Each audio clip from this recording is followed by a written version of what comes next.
पातु प्रणतरक्षायां विलम्बमसहन्निवा सदा पञ्जायुधीं बिभ्रत्सनः श्रीरङ्गनायकः। सूक्तिं समग्रयतु नः स्वयमेव लक्ष्मीः श्रीरङ्गराजमहिषी मधुरैः कटाक्षैः वैदग्ध्यवर्णगुणगुम्भणगौरवैर्यां कण्टूलकर्णकुहराः कवयोद्धयन्ति। வைகாசி மாத அனுபவத்திலே இப்பொழுது நாம் அனுபவிக்க இருப்பது நம்மாழ்வார் விஷயமான பராங்குஷாஷ்டகம். நம்மாழ்வாருக்கு பராங்குஷன் என்ன திருநாமம். பரன் என்னால் நிரங்குஷ சுவாதந்திரியனான ஈஸ்வரன் என்ன கொண்டு ஒருவருக்கும் அடங்காதவனான கட்டற்றவனான ஈஸ்வரன் என்ன கொண்டு அவனுக்கும் அங்குஷமிட்டு அவனையும் தன்னுடைய சரணாகதி திருவாய்மொழி இவத்தினாலே வசப்படுத்தியவர் என்ன பராங்குஷன் என்ன ஒரு திருநாமம் என்ன ஒரு பொருள் கொள்ளலாம். பரர் என்றால் பிற மதத்தவர்கள், அவர்களுக்கு அங்குஷமிட்டவர் என்னும் ஒரு பொருள் கொள்ளலாம். ஆச்சாரிய ஹிருதயத்தில் மதாவளித்தற்கு அங்குஷமிட்டு என்ன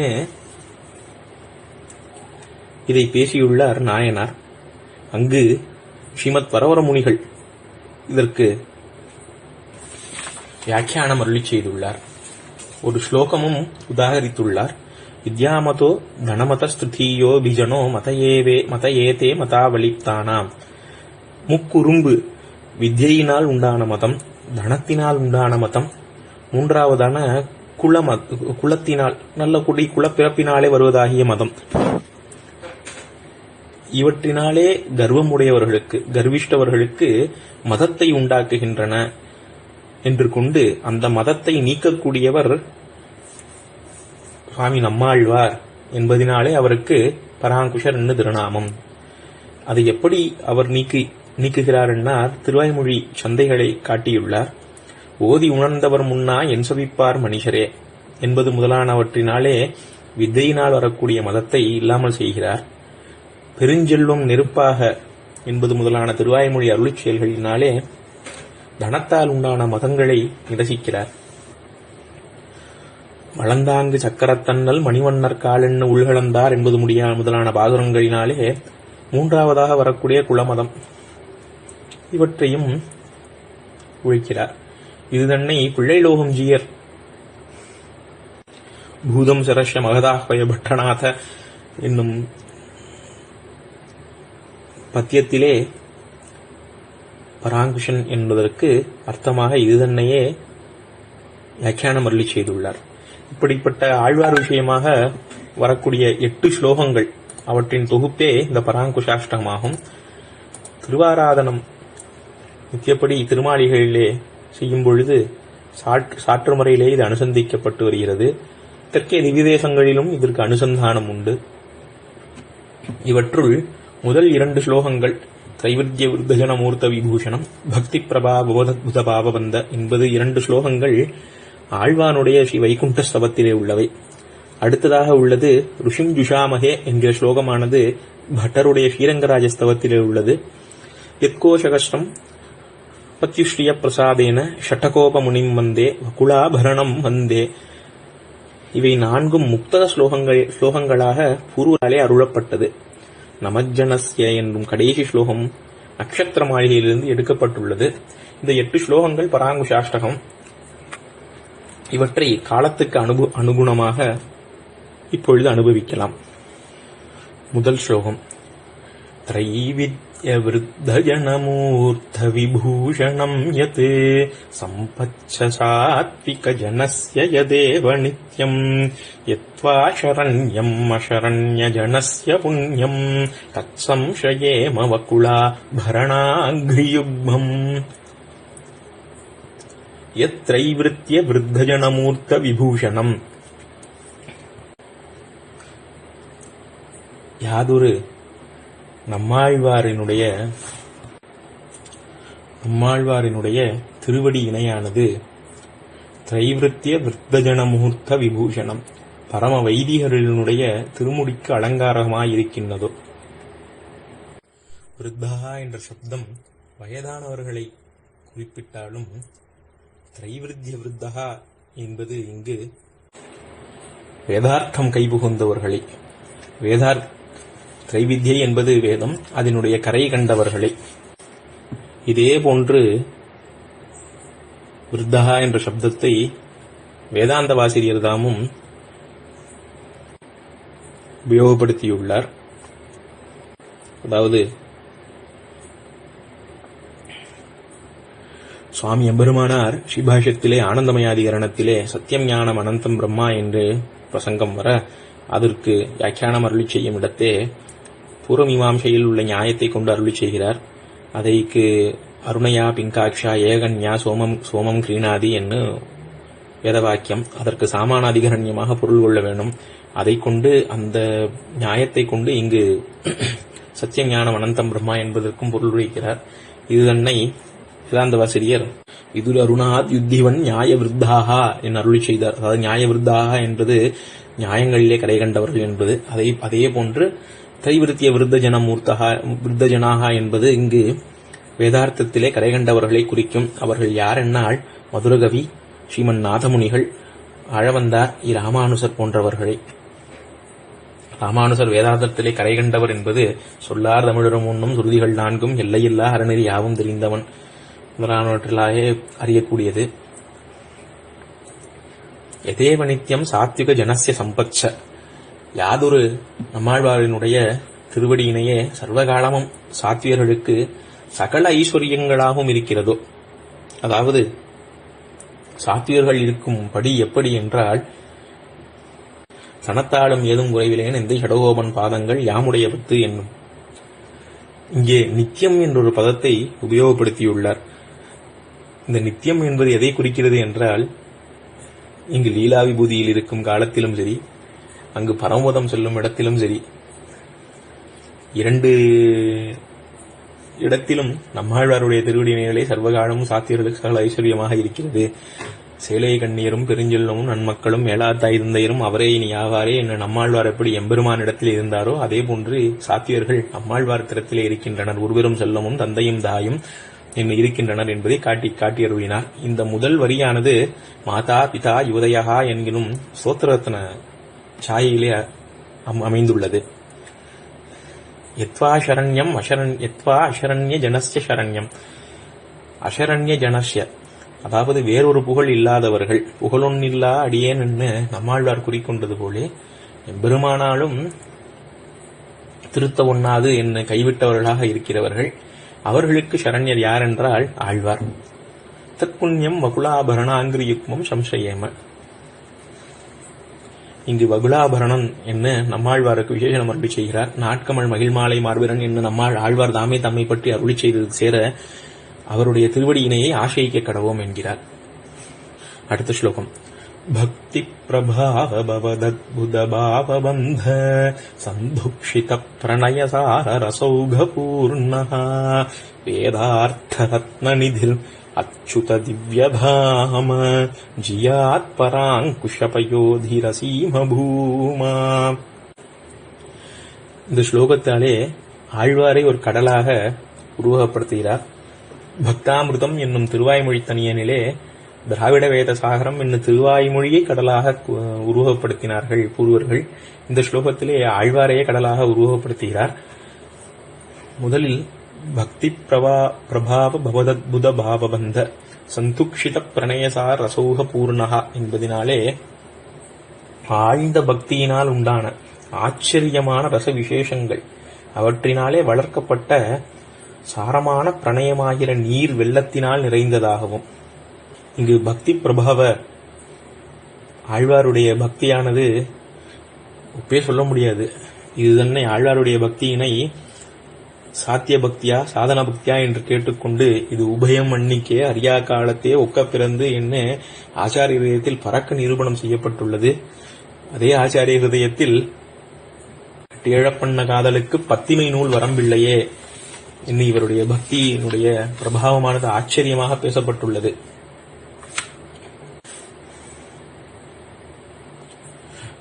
அத்புத பாவவந்த இப்படிப்பட்ட பக்தியினாலே ஆழ்வார் தாமும் பல ரசங்களை காட்டியுள்ளார். சம்ஸ்லேஷத்திலே ஏங்குதல், சம்ஸ்லேஷத்திலே மகிழ்ச்சி, அவன் வரவு தாழ்த்தால் பிரணய ரோஷம், போகு நம்பி, மின்னடை மடவார், இப்படி பல பாவங்கள், தோழி, தாய்மார், இப்படிப்பட்ட ஸ்ரீசுக்திகள் அற்புதமானவை. இந்த ஸ்ரீசுக்திகள் நிறைந்திருக்கும் தீர்த்தம் ஆழ்வார். அடுத்து வேதார்த்த ரத்ன நிதிகி ஆழ்வாரினுடைய ஸ்ரீசூக்தியான திராவிட வேத சாகரம். வேதார்த்தங்கள் எப்படி கடலிலே உயர்ந்த ரத்னங்கள் இருக்கிறதோ அதே போன்று வேதார்த்தங்கள் ஆழ்வாரினுடைய ஸ்ரீசூக்தியிலே நிறைய இருக்கும். அச்சுத திவ்ய தாம, தாமம்னா இடம், அச்சுதன் அடியார்களை அழுவு விடாதவன், அச்சுதனான எம்பெருமான் இருக்கக்கூடிய இடமாக இருக்கிறது ஆழ்வார். பட்டர் ஸ்ரீரங்கநாதன் இருக்கக்கூடிய இடங்களை ஸ்ரீரங்கராஜஸ்தவத்திலே ஒரு ஸ்லோகமாக அருளி செய்துள்ளார். வடதல தேவகி ஜடர வேதசிரஹா கமலாஸ்தன ஷடகோப வாக்வபுஷி என்று. ஆளின்லை வடதலம், அங்கே எம்பெருமான் மகிழ்ந்திருப்பானா. தேவகி பிராட்டியாருடைய திருவயிறு. எம்பெருமான் மகன் ஒருவர்க்கல்லாத மாமியனி மாயன். யாருக்கு எது இல்லையோ அதுலதான் ஆசை நிறைய இருக்கும் அவளுக்கு. நம்மெல்லாம் 10 மாசம் இருந்தான்னா 12 திங்கள் வயிற்றில் கொண்ட அப்பாங்கினாலும் 12 மாசம் அவன் தேவகி பிராட்டியாரோட திருவயிற்றில் இருக்கான். வேத சிரகா, வேதத்தினுடைய சிரோபாகமான உபனிஷத்திலே எம்பெருமான் இருக்கிறான். அடுத்து மலரால் தனத்துள்ளான் என்னும்படி கமலாஸ்தனம் பெரிய பிராட்டியார் இடத்திலே இருக்கிறான். ஷடகோப வாக்வபிஷி ஆழ்வாருடைய திருவாய்மொழியிலே மகிழ்ந்துரைகின்றான். ஆழ்வார் தாமுமே இவன் இருக்கின்ற நிலையை கல்லும் கனைகடலும் வைகுந்த நானாடும் புல்லன் ஒளிந்தனகொள் ஏபாவம் வெள்ள நடியான் இறங்கறியான் என்று தம்முள்ளே மகிழ்ந்து இருந்தமையை காட்டினான். மேலும் திருப்பார்கடலிலே எம்பெருமான் சயனித்துக் கொண்டிருக்கிறான். அது அவனுடைய வாசஸ்தானம். அதேபோன்று திருக்கடித்தானமும் என்னுடைய சிந்தையும் ஒருக்கடுத்து உள்ளே உரையும் பிரான் கண்டீர் என்று ஆழ்வார் தாமுமே அருள் செய்துள்ளார். அசீம பூமா பராங்குஷ பயோதி ஜியாத் இன்னும் இப்படிப்பட்ட நம்மாழ்வாராகிய கடல் பல்லாண்டு இருக்க வேண்டும் என்று கலாசாசனம் அருள் செய்கிறார். அடுத்து பட்டருடைய ஸ்தவம். ऋषिं जुषामहे कृष्ण तृष्णाः तत्त्वमिवोदितम् सहस्रशाखाम् योद्राक्षीत् द्राविडीम् ब्रह्मसंहिताम्. यः சகஸ்ரசாக்காம் திராவிடீம் பிரம்ம சம்ஹிதாம் அத்ராட்சீத். யாவரொருவர் சகஸ்ரசாக்காம் 1000 பாசுரங்களினுடைய திராவிட பிரம்ம சம்ஹிதை என்கிறார் திருவாய்மொழியை சாட்சாத்கரித்தாரோ, இங்கு அருளி செய்தாரோ இல்லாமல் சாட்சாத்கரித்தாரோ என்று பட்டர் அருளி செய்ததற்கு ஒரு விஷயம் இருக்கிறது. ஆழ்வார் திருவாய்மொழியை எம்பெருமான் தானும் தம்மை கொண்டு பாடுவித்துக் கொண்டான் என்பதை எண்ணெஞ்சத்துள்ளிருந்து இங்கு இருந்தமிழ் நூல் இவை மொழிந்து தானே யான் என்பானாகித் தன்னை தானே துதித்து பன்னார் பாடல் என் கவிகள் யானாய் தன்னை தான் பாடி தன்னை என்னால் தன்னை வன்கவி பாடும் வெண் வைகுந்தநாதனே என்று அருளி செய்துள்ளார். இங்கு ஆழ்வாரை ரிஷி என்கிறார் பட்டர். ரிஷி, இவரை ஆழ்வாரை ரிஷி என்று சொல்லலாமா என்று கேட்டுக்கொண்டு ஆச்சாரிய ஹிருதயத்திலே இவரையும் ரிஷி முனி கவி என்னும் என்ன சூத்திரத்தினாலே சூர்ணியினாலே நாயனார் அருளி செய்துள்ளார். ரிஷி என்பது தர்ஷனாத் ருஷிகி, அதாவது அப்பௌருஷயமான வேத மந்திரங்களை தவ வலிமைகளாலே சாட்சாத்கரித்தவர்கள் கண்டு எடுத்தவர்கள் ரிஷிகள் என்பதை கொண்டு, அதேபோன்று திராவிடியும் பிரம்ம சம்ஹிதாம் என்னும்படி திருவாய்மொழியை சடகோப மகரிஷி சாட்சாத்கரித்து தொண்டருக்கு அமுதுன்ன சொல்மாலைகள் சொன்னேன் என்று நமக்கு உபகரித்தருவினார். அதனாலே இவரை ரிஷி என்னார். கிருஷ்ணகிருஷ்ணா தத்துவம் இதம் உதிதம் என்னார். அதாவது ஆழ்வார்களிலே கிருஷ்ணபக்தி மூன்று பேருக்கு, இருவருக்கு ஆண்டாளுக்கு, பெரியாழ்வார், நம்மாழ்வார் மற்றும் ஆண்டாள். இங்கு நம்மாழ்வாரை கிருஷ்ண பக்தி ஒரு தத்துவமாக உருவெடுத்தா எப்படி இருக்குமோ அது போன்று இருக்கிறார் என்பதை கிருஷ்ண கிருஷ்ணா தத்துவம் என்று அருள் செய்தார் பட்டர். அப்படிப்பட்ட ஷடகோப முனிவரை சேவிக்கிறோம் என்று அருள் செய்தார். அடுத்த ஸ்லோகம். யத்கோசஹஸ்ரம் அபஹந்தி தமாம்சி பும்சாம் நாராயணோ வசதி யத்ர சசங்க சக்ரஹ யன்மண்டலம் ஸ்ருதிகதம் பிரணமந்தி விப்ராஹ தஸ்மை நமோ வகுலபூஷண பாஸ்கராய. இங்கு நம்மாழ்வாரை சூரியனாக உருவகப்படுத்தி இந்த ஸ்லோகம் வந்துள்ளது. ஆதித்ய ராமதிவாகர அச்சுத பானுக்களுக்கு போகாத உள்ளிருள் நீங்கி சோஷியாத பிறவிக் கடல் வத்தி விகசியாத போதிர்கமலம் மலர்ந்தது வகுலபூஷண பாஸ்கரோதயத்திலே என்னும் ஆச்சாரிய சூர்ணிகை இங்கு ஸ்மரிக்கத்தக்கது. யத்கோசகஸ்ரம் பும்சாம் தமாம்சி அபகந்தி. சூரியன் தன்னுடைய 1000 கிரணங்களை கொண்டு தமஹா என்னும் வெளியிருளை போக்குவது போலே ஆழ்வாரும் தம்முடைய 1000 பாசுரங்களினாலே சகல சேதனர்களுடைய அகவிருளையும் துளைக்கின்றார். நேர்ந்த ஓர் 1010 அறிவினை நீது செய்யுமே கண்டுபாட வல்லார் வினை போம் கங்குளும் பகலே என்று ஆழ்வார் தாமே அருளிச் செய்துள்ளார். எத்திர நாராயணா சசங்க சக்கரஹா வசதி. எங்கு நாராயணனான எம்பெருமான் சசங்க சக்கரஹா திருவாழி திருச்சங்கு முதலான திவ்ய ஆயுதங்களினுடைய உரைகிறானோ. இது சூரிய மண்டலத்திற்கும் பொருந்தும், நம்மாழ்வாருக்கும் பொருந்தும். நாம் தினமும் சந்தியா காலத்திலே தேய சதா சவித்ரு மண்டல மத்தியவர்த்தி நாராயணகா சரசிஜாசனகா சன்னிவிஷ்டகா கேயூரவான் மகரகுண்டலவான் கிரீடிகாரி பூத திருஷங்க சக்கர ஸ்ரீரங்க சக்கர என்னுமாம் என்று அனுசந்திப்பது போலே எம்பெருமான் சூரிய மண்டலத்தினுடைய திவ்யாபரண பூஷிதனாகவும் பிராட்டிமாருடன் இருக்கிறான். அதே போன்று ஆழ்வாரிடத்தும் கண்கள் சிவந்து வெளியவாய் வாயும் சிவந்து கனிந்து உள்ளே வெண்பல் இலகு சுடர் இலகு விலகு மகர குண்டலத்தன் கொண்டல் வண்ணன் சுடர் முடியன் 4 தோழன் குனிசார்கன் உன் சங்கத்தை வாழ் ஆழியான் ஒருவன் அடியேன் உள்ளானே என்னும்படியாக ஆழ்வாரிடத்திலேயும் வசிக்கிறான். ஸ்ருதிகதம் யத் மண்டலம் விப்ராஹா பிரணமந்தி.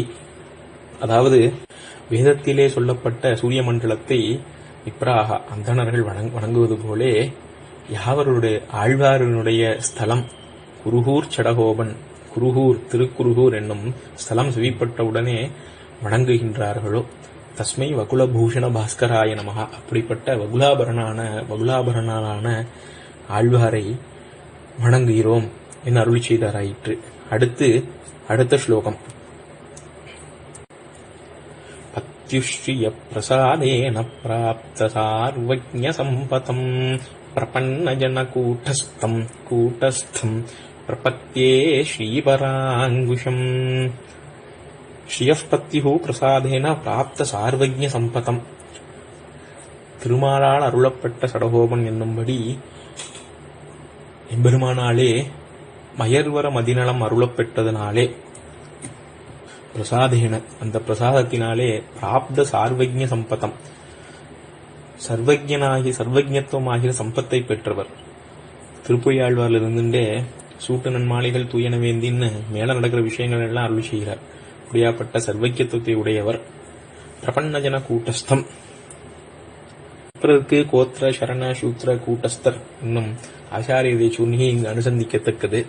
பிரபன்னஜன கூட்டஸ்தம் என்றால் கூட்டஸ்தராகிறார் மூலபூதரிலே. உபதேச அனுஷ்டானங்களாலே பிரபத்தி மார்க்கத்தை தலைப்பெருத்தி வளர்த்தவர் என்று ஸ்ரீமத் வரவர முனிகள் திவ்ய ஸ்ரீசூக்தி. ஸ்ரீபராங்குஷம் பிரபத்தியே. பராங்குஷன் என்றால் என்ன அர்த்தம் என்பதை முன்பே விரிவாக பார்த்தோம். இந்த பராங்குஷன் என்பதற்கு இணக்கமாக கம்பநாட்டாழ்வான் தாமும் சடகோபரந்தாதியிலே பரவாதம் செரு ஒடுக்கும் என்பதினாலே ஒரு அர்த்தமான பிற மதத்தவர்களை அடக்குகிறார் என்பதையும் காட்டி, அடுத்து உயிர்த்தாரையிலே புக்கு உரு குறும்பாம் ஒரு முன்னினையும் செய்தார் குறுகே வந்தார் என்னும் பாசுரத்தினாலே அடுத்த அர்த்தத்தையும் காட்டி அருளியுள்ளார். அது இங்கு நினைக்கத்தக்கது. அடுத்த ஸ்லோகம். ஷடகோபமுனிம் வந்தே ஷடானாம் புத்திதூஷகம் அஜ்ஞானாம் ஞானஜனகம் திந்திரிணீ மூலசம்சயம். ஷடானாம் புத்திதூஷகம், குடில புத்திகள், அவர்களுடைய துர்புத்தி அதை தொலைப்பவரும், அஜ்ஞானாம் ஞானஜனகம், அறிவில்லாதவர்களுக்கு நல்லறிவை நல்குபவர். இவருடைய உபதேசமானது அஜ்ஞர், ஞானிகள், ஞான விசேஷயுக்தர், சர்வஜன் எண்ணாமல் இவர் திருத்துவர் என்னும்படி அனைவருக்கும் இவருடைய உபதேசத்தினாலே ஞானத்தை உண்டாக்கக்கூடியவராக இருக்கிறார். அவர் யாரென்றால் தின்தின்னி மூலசம்சயம், திருப்புலியாழ்வார் அடியிலே வீட்டு இருப்பவர் ஷடகோபமுனி வந்தே. அவருக்கு ஷடகோபமுனி என்று திருநாமம். ஆழ்வார் தாமே தன்னை குருகூர் ஷடகோபன் என்னை அழித்துக் கொள்கிறார். பூமகழ்கோன் என்னும் ஆத்தி பிரபந்த பாசுரத்திலேயும் எம்பெருமானுடைய திருவடி நிலைகளாக ஆழ்வார் விளங்குகிறார் என்பது சுவாமி ஸ்ரீமத் வரவர முனிகளாலே அருள் செய்யப்பட்டது. வேலை சுட்ட சிலையார் அமுதத்தின் நடி ஷடகோபனை, அதாவது கோதண்டம் என்னும் வில்லை ஏந்திய ஆரமுதமான ராமபிரானது திருவடி நிலை ஷடகோபன் என்று கம்பநாட்டாழ்வானாலும் ஷடகோபரந்தாதியிலே அருள் செய்யப்பட்டது. அடுத்த ஸ்லோகம். வகுலாபரணம் வந்தே ஜகதாபரணம் முனிம் யஸ்ருதேருத்தரம் பாகம் சக்ரே திராவிட பாஷயா. யஸ்ருதேஹே உத்தரம் பாகம் திராவிட பாஷயா சக்ரே. யாவரொருவர் ஸ்ருதேஹே ஸ்ருத்யதே இதி ஸ்ருதி, கேட்கப்படுவதனாலே ஸ்ருதி, இதையே நாயனார் ஓலைப்படா பிரமாணம் என்று அருளி செய்தார். அப்படிப்பட்ட உத்தரபாகம், உத்தரகாண்டம் ஆகிய உபனிஷத்து, அதை திராவிட பாஷையா சக்ரே, தமிழ் மொழியினாலே வெளியிட்டருளினாரோ. அதுதான் வேதம் தமிழ் செய்த மாறன் என்ன இவருக்கு திருநாமம். கம்பநாட்டாழ்வானும் சொல் முடியால் எப்பொருளும் தழியீ அமுதகவி 1000 சூட்டினனே என்று அருளி செய்துள்ளார். எப்பொருளும் அப்படின்னாக்கா என்னன்னா அர்த்த பஞ்சகம், மிக்க இறை நிலையம், மெய்யாம் உயிர் நிலையம், அது எல்லாம் அதுல எல்லாம் வந்துடுறது. அப்படிப்பட்ட ஜெகதாபரணம், இந்த ஜெகத்துக்கே ஒரு அலங்கார பூதராக இருக்கிறார் ஆழ்வார். வந்தே, அப்படிப்பட்ட ஆழ்வாரை வணங்குகிறேன். அடுத்து நக்ஷத்திர மாளிகை ஸ்லோகம். நமஜ்ஜனஸ்ய சித்த வித்தி பக்தி சித்திர தூளிகா பவாஹி வீரிய வஞ்சனே நரேந்திர மந்திர யந்திரணா பிரபன்னலோக கைரவ பிரசன்ன சாருஷந்திரிகா ஷடாஹரிஹஸ்த முத்ரிகா ஹட்டாத் கரோது மே தமஹா. நமஜ்ஜனஸ்ய சித்த வித்தி பக்தி சித்திர தூளிகா, தம்மை வணங்குபவர்களுடைய இதயத்திலே பக்தியாகிய சித்திரத்தை எழுதக்கூடியவர் நம்ம ஆழ்வார். பவாஹி வீரிய பஞ்சனே நரேந்திர மந்திர யந்திரணா, சம்சாரம் என்று சொல்லக்கூடிய கொடிய பாம்பு, அதனுடைய விஷ வீரியத்தை அடக்கும் விஷ வைத்தியனுடைய மந்திர பிரயோக சிகிகை, அதாவது அவனுடைய சிகிச்சை, அது போன்றதாகவும் இந்த விஷயத்தை ஷடகோபரந்தாதியிலே பிறவியனும் நோய்போம் மருந்து நுண் திருவாய்மொழி நோக்குவித்து என்ற பாசுரத்திலே காட்டப்பட்டுள்ளது. பிரபன்னலோக கைரவ பிரசன்ன சாருஷந்திரிகா, அதாவது பிரபன்ன ஜனங்களாகிற மலர்களை அலர்த்தும் அழகிய நிலா, சந்திரன் போன்றதாயுமுள்ள எது இங்கனம் இருக்கிறது என்றால் ஷடாரிஹஸ்த முத்ரிகா, ஆழ்வாருடைய முத்திரை, ஞான முத்திரை. ஹடாத் தனோது மேதமகா, என்னுடைய அகவிருளை முழுவதுமாக போக்கி அருள வேண்டும் என்று பிரார்த்திக்கிறார். அதாவது பக்த ஜனங்களினுடைய இதயத்திலே பக்தியை ஊட்ட வல்லதாக இருக்கிறது, சம்சாரத்திலே ஆசையை அறுத்து தருகிறது, பிரபன்னர்களை பரமானந்த பரவசர்களாக ஆக்க வல்லது எது என்றால் நம்மாழ்வாருடைய திருக்கை முத்திரை. அப்படிப்பட்ட முத்திரையானது நமது அகவிருளை அகற்ற வேண்டும் என்று 8 ஸ்லோகங்கள் விண்ணப்பிக்கப்பட்டது. இந்த ஸ்லோகங்களினுடைய சேர்த்து வகுலாலங்கிருதம் ஸ்ரீமத் ஷடகோபதத்வயம் அஸ்மத் குலதனம் போக்யம் அஸ்து மே மூர்த்திபூஷணம் என்னும் ஸ்லோகத்தையும் சேர்த்து அனுபவிப்பது உண்டு. அந்த ஸ்லோகத்தினுடைய பொருளானது மகிழ மலர்களினால் அலங்கரிக்கப்பட்டதும் எமது குலச் செல்வமும் எம்மனா என் குல தெய்வமே, என்னுடைய நாயகனே நல்வி செய்யக்கூடிய என்னுடைய குலச்செல்வகமும் பரம போக்கியமாகவும் உள்ள ஆழ்வாரினுடைய திருவடி இணையானது என் சென்னிக்கு மலர்ந்த பூவே, என் சென்னிக்கு அலங்காரமாக ஆயிடுக. ஸ்ரீநகர்யாம் மகாபுரியாம் தாமிரபரன் வித்ருதேடே ஸ்ரீதந்தினி மூலதாம்னே ஷடகோபாய மங்களம். ஆழ்வார் பெருமானார் ஜெயத் திருவடிகளே சரணம்.